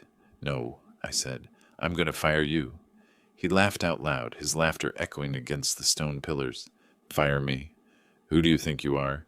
You're just a broke construction worker whose own son threw him out. Get lost. I stood immovable. I looked past him into the glass doors. Staff members were bustling around with trays of champagne. I saw the massive crystal chandelier in the lobby, worth $250,000. I knew exactly how much it cost because I'd signed the check when I bought this catering and venue rental group years ago. Get Henderson out here, I commanded. The guard shook his head. I'll give you 3 seconds to turn around and leave. Get Henderson out here, I roared. My voice exploded from the depths of my chest, the same voice used to command convoys amidst the roar of excavators and cement mixers. It was a command that didn't brook any refusal. The guard was startled. A flicker of uncertainty crossed his eyes. He pressed his earpiece. Mr. Henderson, there's a situation at the front door. Yes, the man you warned us about. He refuses to leave and is demanding to see you by name. He listened for a moment, nodded, then smirked at me with triumph. The boss is coming out now, and he's bringing the police with him. You're in big trouble. I waited quietly. I smoothed my cuffs. A minute later, the door was pushed open, and Henderson strode out. He was a tall, thin man with a slicked-back hairstyle. He was sweating profusely right now, likely worrying about how to explain the missing $120,000 to headquarters. 2 uniformed police officers walked behind him. The guard pointed at me to take credit. It's him, Mr. Henderson. He parked that piece of trash on the red carpet and threatened me. Do you want me to have the officers toss him out? Henderson stopped in his tracks. He blinked. He looked at the truck, then his eyes landed on my face. And just like that, the color drained from his face, looking for all the world like he'd seen a ghost. His prepared retort was stuck in his throat. He wasn't seeing a troublemaking old man, nor was he seeing a rejected father. He was seeing the major owner who'd acquired their entire high-end catering and venue rental group 5 years ago.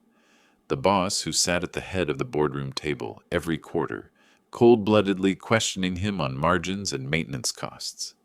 Arthur, Mr. Pendleton, Henderson stammered, his voice shaking like a leaf in the wind. The guard was stunned. That's right, he said that last name. Should I kick him out? Henderson whipped around toward the guard. Shut up. Shut up right now.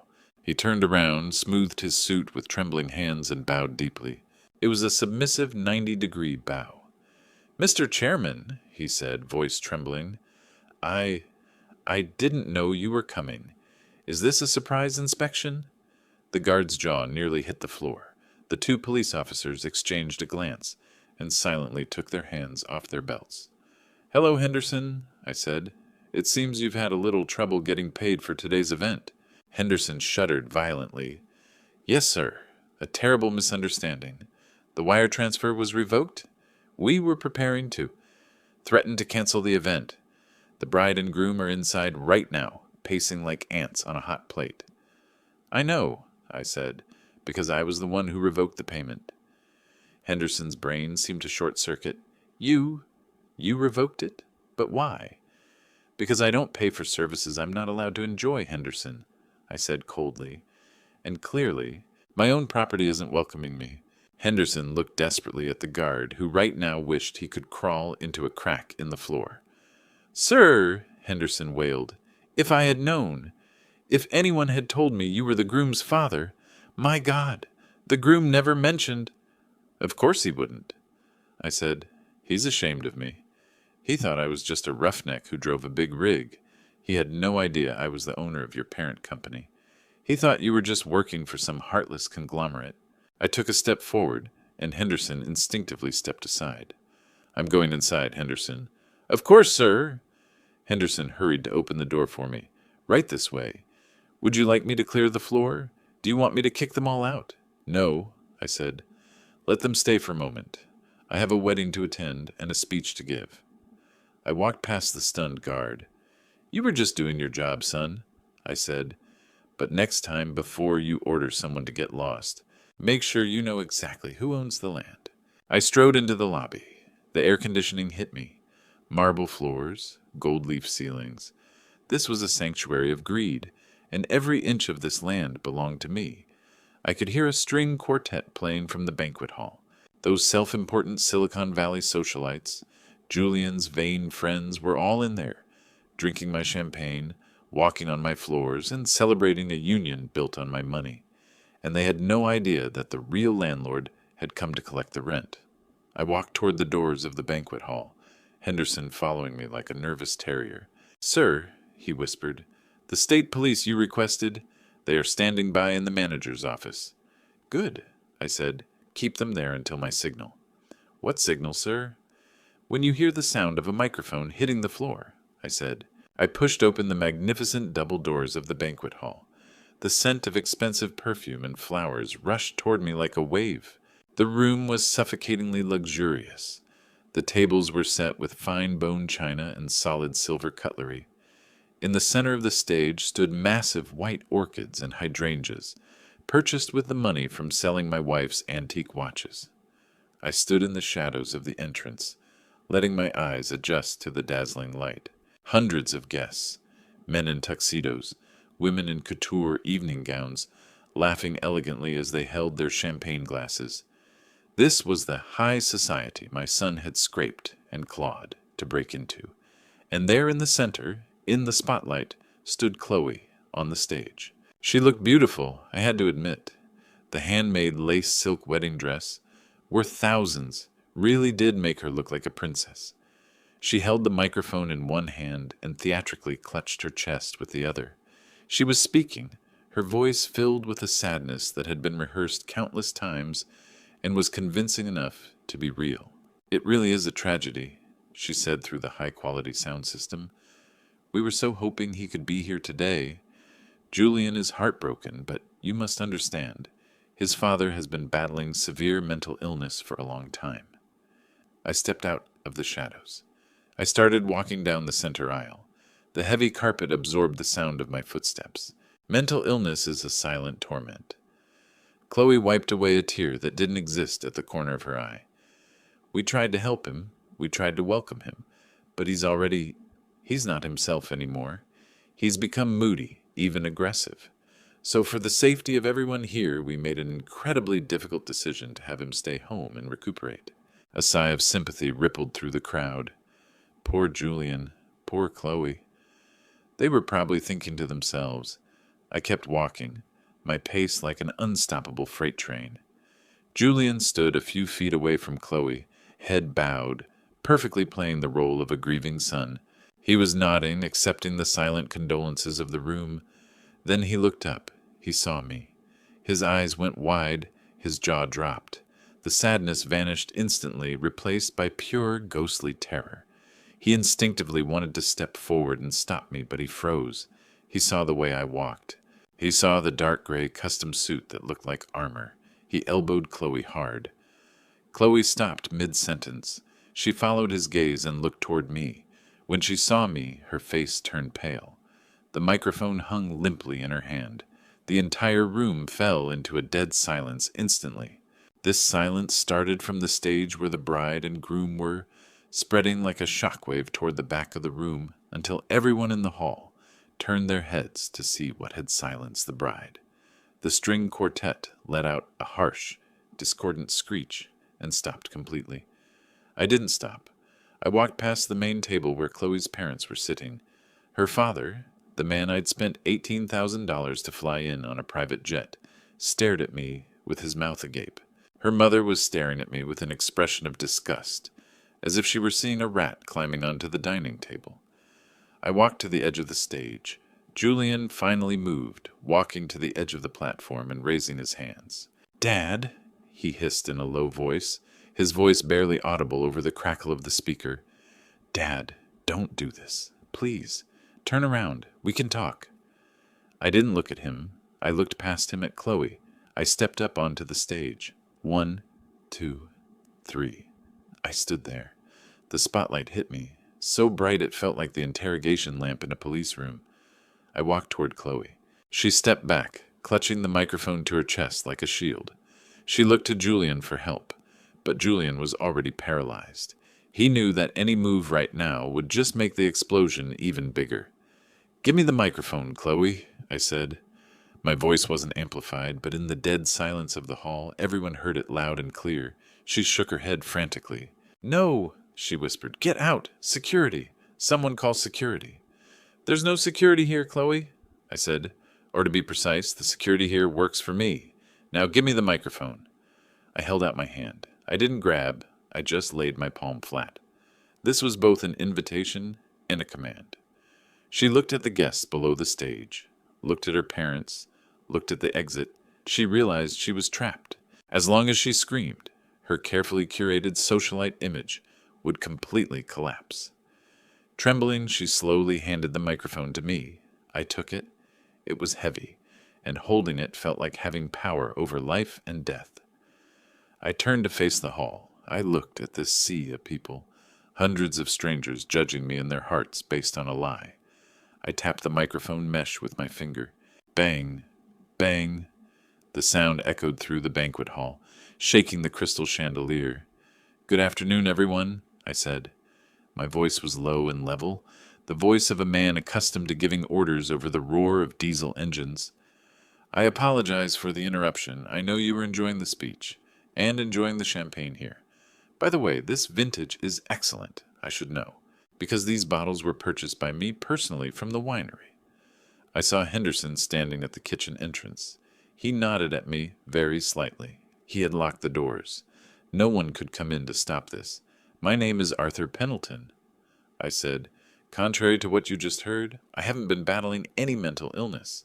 I'm not mentally deranged, and I definitely don't have any dangerous tendencies, unless you consider telling the truth a form of violence." A gasp rippled through the crowd. People shifted uncomfortably in their seats. The script was wrong, but they were deeply captivated. "I am Julian's father."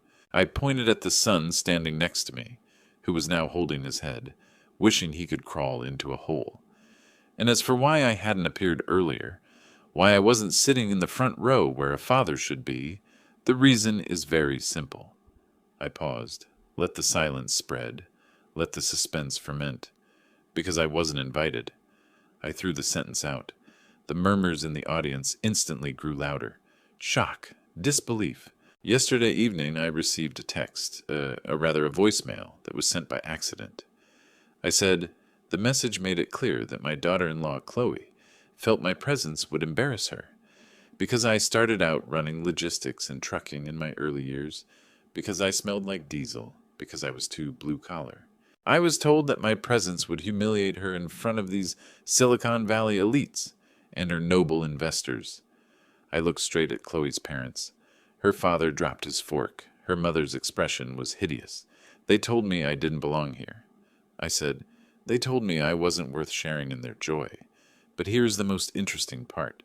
I think everyone here should hear this. I reached into my pocket and pulled out the printed confirmation of the wire transfer. I unfolded it slowly. The paper gave a crisp, rustling sound against the microphone. Even though I wasn't worthy of attending this wedding, I held the paper up to the light. I was clearly worthy of paying for it. I read it aloud. Wire amount, $120,000. Payee, Newport Coast Estate Management. Remitter, Arthur Pendleton. I put the paper down. The champagne you're drinking, I paid for it. I said, the French dinner you're eating, I paid for it. The band, the flowers, even the floor you're standing on, all paid for by me. I turned toward Julian. He was crying now. Silent tears flowed down his pale face. You wanted a perfect, high-class wedding, Julian. I said, you wanted to play the role of the new tech tycoon. But you forgot one thing. A prince shouldn't exile the king who built the castle. I turned back to the crowd. I'm just a simple man. I built everything I have on honesty, hard work, and loyalty. I thought I had taught these values to my son.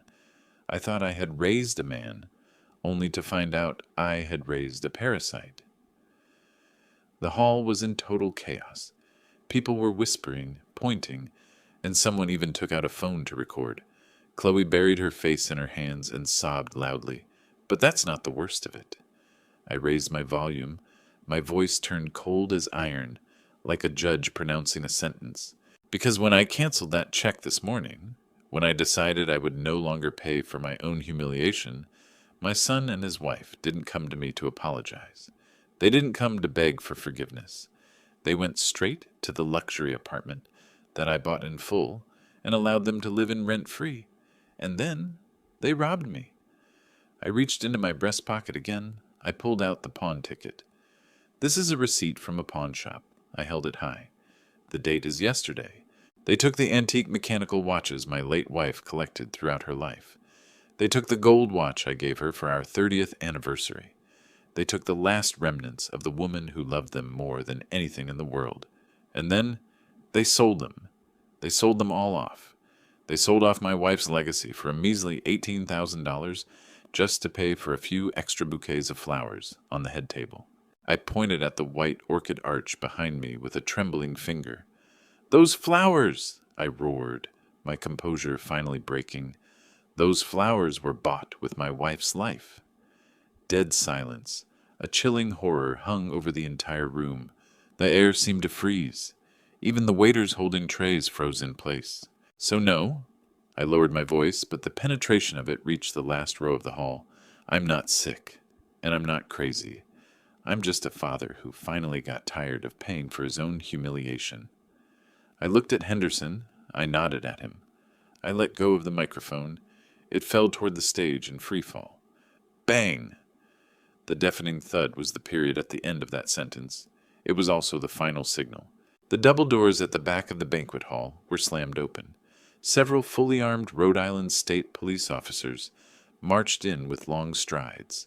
They had handcuffs on their belts, their expressions serious to the extreme. They marched down the center aisle, the crowd automatically parting like the Red Sea to clear a path for them. I watched Julian. He looked at the police, then looked at me. "Dad," he mouthed desperately. I turned around with my back to him. I walked down the steps of the stage. I didn't say a word as I brushed past the police officers. I had nothing left to say. The bill was tallied. Now it was time to settle the account. The echo of the microphone hitting the floor was still ringing on the gold leaf ceiling when Chloe's father, the man who claimed to be a venture capital tycoon, suddenly stood up. His chair made a harsh, screeching sound against the floor. He was furious. His face bloated like a liver. "Officer!" he tried to yell with a majesty that didn't exist. "Officer, immediately throw this madman out. He is harassing my daughter. This is clearly a private gathering." I looked at him, looking at his suit stretched tight over his body, looking at the gold watch on his wrist. My heart was untroubled. "Sit down," I said coldly. He froze. "Unless," I raised my volume, "you want me to tell these officers about those shell companies of yours in the Cayman Islands, or the 3 class-action investment fraud lawsuits you're currently facing in California, or the fact that your villa in Palo Alto was foreclosed on by the bank 6 months ago." Her mother gasped and pressed her hands to her chest. "You're talking nonsense," she screamed. "Am I talking nonsense?" I stared at her. Was it nonsense that you had to max out your last credit card just to afford the plane tickets here? Isn't it true you're just counting on your daughter hooking a rich groom to bail you out of your debt trap? The entire room was silent again. The guests, who had been whispering a moment ago, were now looking at the bride's family with pure horror and disdain. That layer of gold foil was peeling off piece by piece, revealing the rot underneath. "You see," I said to all the dining tables, "I've done my background research. When my son told me his fiancée came from a Silicon Valley, venture capital, dynasty, I looked into it. Guess what I found? I found a mirage. I found a family that was just as broke as my son, only their clothes were more expensive." Chloe let out a desperate cry on stage. "Shut up! Shut up!" I turned around. She was shaking like chaff. "We aren't done yet, Chloe," I said. I picked up the pawn ticket. I flipped it over and displayed the pink slip stapled to the back. "The pawn shop's record-keeping is very thorough," I said. "And since you happen to take the stolen cash to buy something else, the time on the invoice is a perfect match." "What a beautiful dress, Chloe," I said. "It must have cost a fortune. $4,500 balance, paid in full in cash yesterday afternoon." I turned to look at the guests again. "My son said the dress had been bought by her parents ages ago. A lie. Her parents couldn't afford a sandwich, So where did two unemployed people with frozen bank cards get $4,500 in cash yesterday afternoon? I held up the pawn ticket. They got it from the pawn shop. I pointed at Chloe. They broke into my safe, stole my late wife's antique watches, and fenced the stolen goods. A gasp of uncontrollable shock erupted from the crowd. This betrayal transcended any class.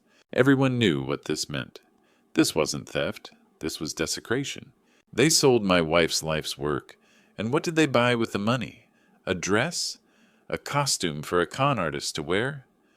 Chloe looked down at the pure white lace, as if it had suddenly turned into burning charcoal. She scrambled backward in terror, only to be tripped by the train of the dress, crashing heavily into Julian. "Get away from me!" Julian shoved her away hard, as if she were electric. The groom had pushed the bride down at the altar. Chloe fell to the ground. "You knew all along!" she screamed. "You were the one driving. You were waiting outside the pawn shop for me. Don't you act like you're innocent." "I didn't know you sold that commemorative watch, too," Julian roared with red eyes. "You cheated me. You said you'd only take those useless old pocket watches." "You coward. You needed money to fill this hole, too." "Enough," I said, cutting off their dog-eat-dog fight. I turned toward the state police. "Officer," I said, "I'm Arthur Pendleton. I am the legal owner of the Seaport apartment and the legal owner of the items listed on this pawn ticket. These two people broke into my property, stole antiques valued over $150,000, and fenced the stolen goods. I demand they be held accountable to the full extent of the law." I handed the two documents to the lead sergeant. The sergeant took one look at the names and dates. "Julian Pendleton, Chloe Davenport." The sergeant announced loudly, "You are under arrest for suspicion of grand theft, burglary, and fencing stolen goods." The sound of handcuffs being pulled out was crisp and fatal. Click. Julian's knees went weak, and he dropped straight to the stage floor. "Dad, no. Dad, please, not here.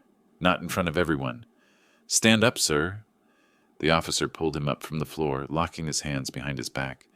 Julian looked at me, his eyes full of pleading. "Dad, stop it! I'll pay you back. I'll get a real job. I'll do whatever you want. Just tell them to stop." I looked at him, looking at the son I'd carried on my shoulders and taught how to ride a bike. I realized that protecting him was the most unforgivable mistake of my life. "You can't pay it back, Julian," I said softly. "The watches are gone. The trust is gone. Now you'll have to rely on yourself." The officer handcuffed him. Chloe struggled frantically, but the heavy wedding dress dragged her down. Another officer grabbed her. "My dress! You ruined my haute couture!" she wailed. "This isn't your dress," the officer said coldly. "This is evidence." Click. Her makeup was completely smeared as she screamed at her parents in the front row, "Dad, save me!" The so-called venture capital tycoon looked at her, then looked at me, and finally looked at the police. He silently picked up his napkin to wipe his mouth and didn't move a muscle. He knew that if he spoke up now, the next set of handcuffs might be for him. The police dragged them off the stage. It was a long path of shame. The guests separated in silence, watching the bride and groom being dragged away. They weren't heading to a honeymoon suite, but to the back of a police cruiser. The pure white wedding dress dragged on the ground, covered in dust, symbolizing the lie of purity, being completely dragged down into the mud they'd created themselves. I stood alone on the stage. No one spoke. They were all waiting for me to announce something else, or were trying to break the awkwardness. But I had nothing left to say. I looked at Henderson, who was standing at attention. "Clear the floor, Henderson," I said. "The party is over." I walked down the steps. I didn't look at the sobbing in-law. I walked along the center aisle toward the exit. My footsteps were heavy. I felt old, tired, but at the same time I felt lighter than I ever had before. The heavy secrets, the suffocating disappointment, all of it was shed. I walked out of the hall, out of the estate main entrance. Police cars were parked there, red and blue lights flashing frantically against the white limestone exterior. They were stuffing Julian into one car and Chloe into another. I didn't stop to watch. I walked toward my truck. It was still parked brazenly. jarringly and authentically on the red carpet.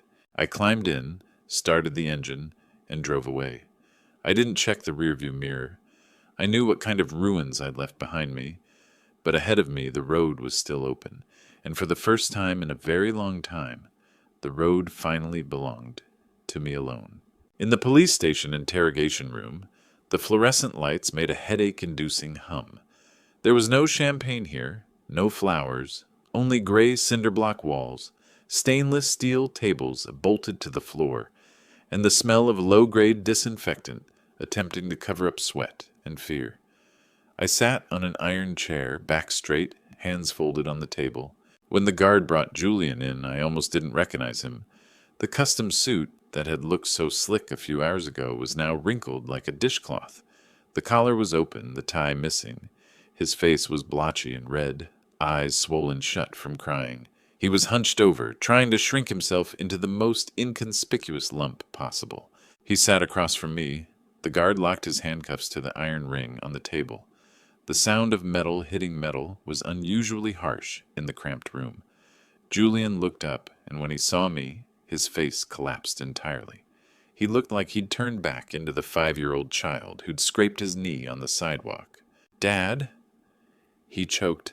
"My God, Dad, thank you for coming to see me. Get me out of here. This place is a nightmare. There's a guy in the holding cell who's been screaming the whole time. I can't stand it here. I really can't stand it." I didn't speak. I just watched him.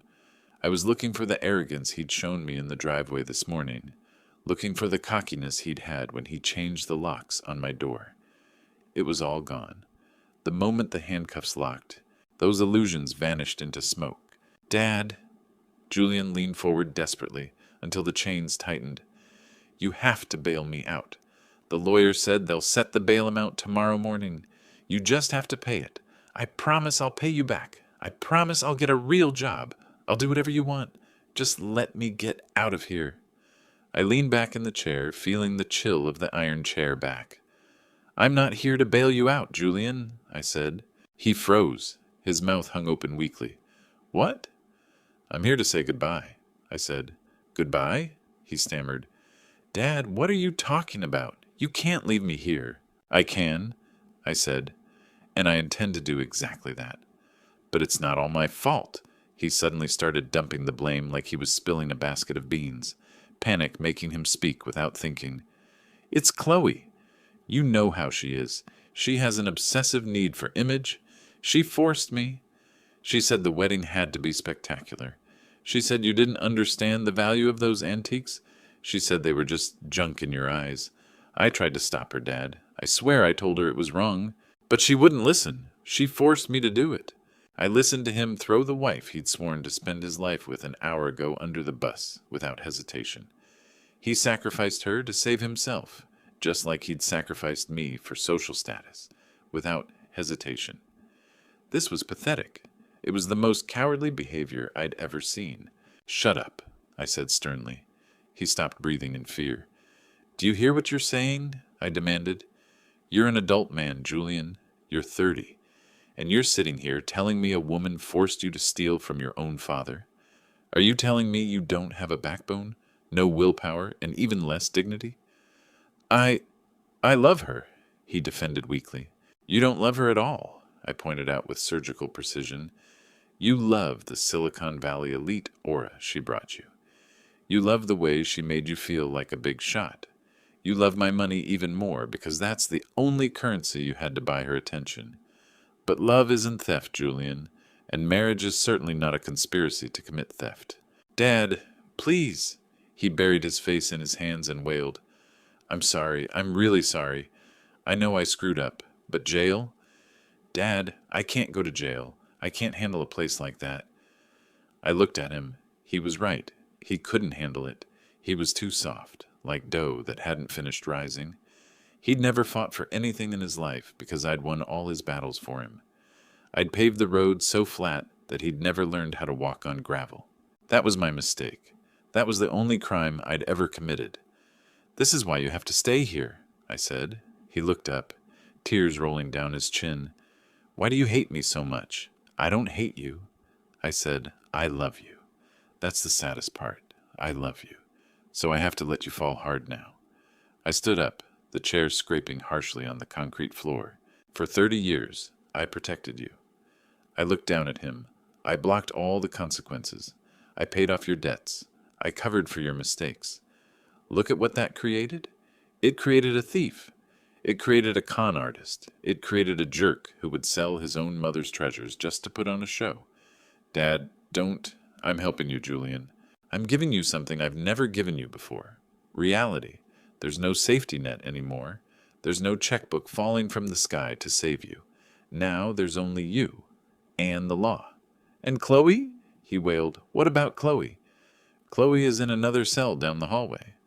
I said, if she's smart enough, she's probably busy pinning all the blame on you right now, just like you did to her a moment ago. You two are a perfect match. I turned toward the iron door. Dad, wait! Julian shrieked, pulling at the chains. Dad, don't leave. Please, I'm scared. I placed my hand on the metal doorknob and stopped. I took one last look at him. You should be scared, I said. The process of growing up is terrifying, but it's the only way you'll survive. I knocked on the heavy steel door. The guard opened it from the outside. Dad! Julian's voice shattered into a desperate roar. Dad, come back! I walked into the hallway. The heavy metal door slammed shut behind me, completely cutting off his voice. I stood there, listening to the silence. It was heavy. It hurt. It felt like a deep, permanent wound. But at the same time, I knew this was the most correct decision I'd ever made. I walked down the hallway, past the registration desk, past the police officers drinking coffee. I walked out into the night. The city was still flashing with neon lights, sirens wailing one after another. The earth was still turning. I walked to the truck, climbed in. I stared at the steering wheel for a long time. Today I'd lost a son. But perhaps, just perhaps, a few years from now, when he walks out of those gates, the person walking out will be a real man.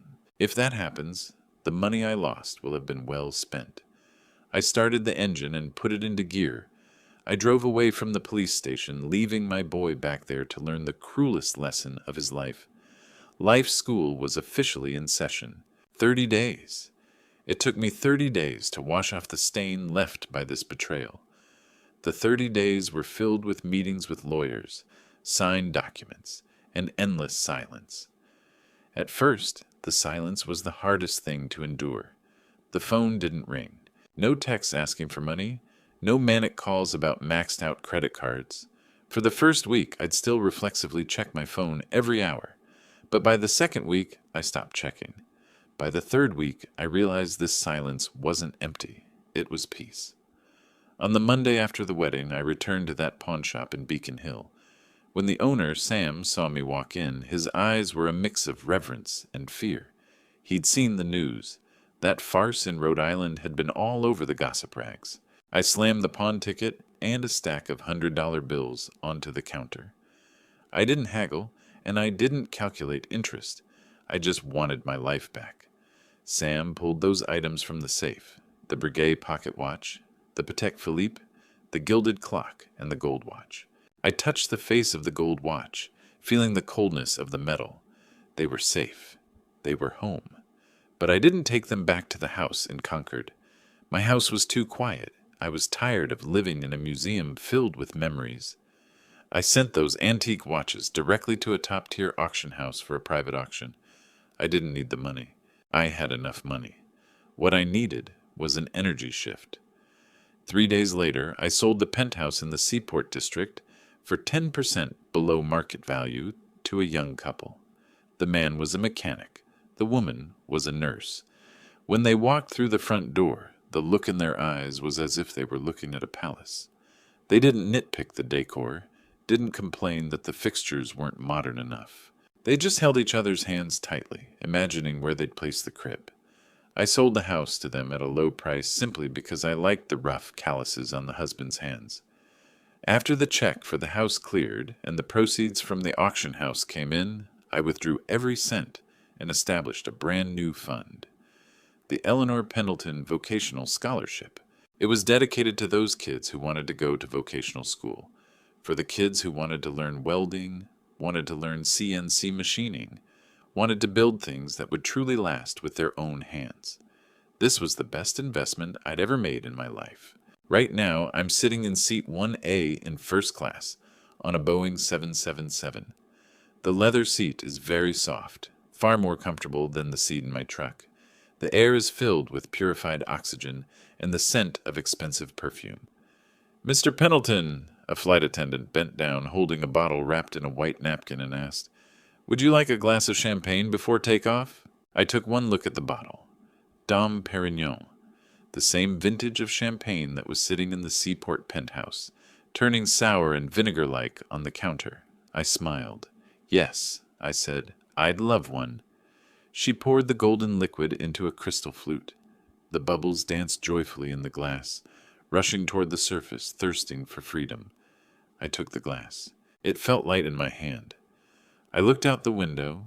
The tarmac was busy with luggage carts and refueling trucks, the workers in fluorescent vests doing the grunt work that kept the world running. Beyond the airport, the Boston city grid extended into the distance in a weave of gray and green.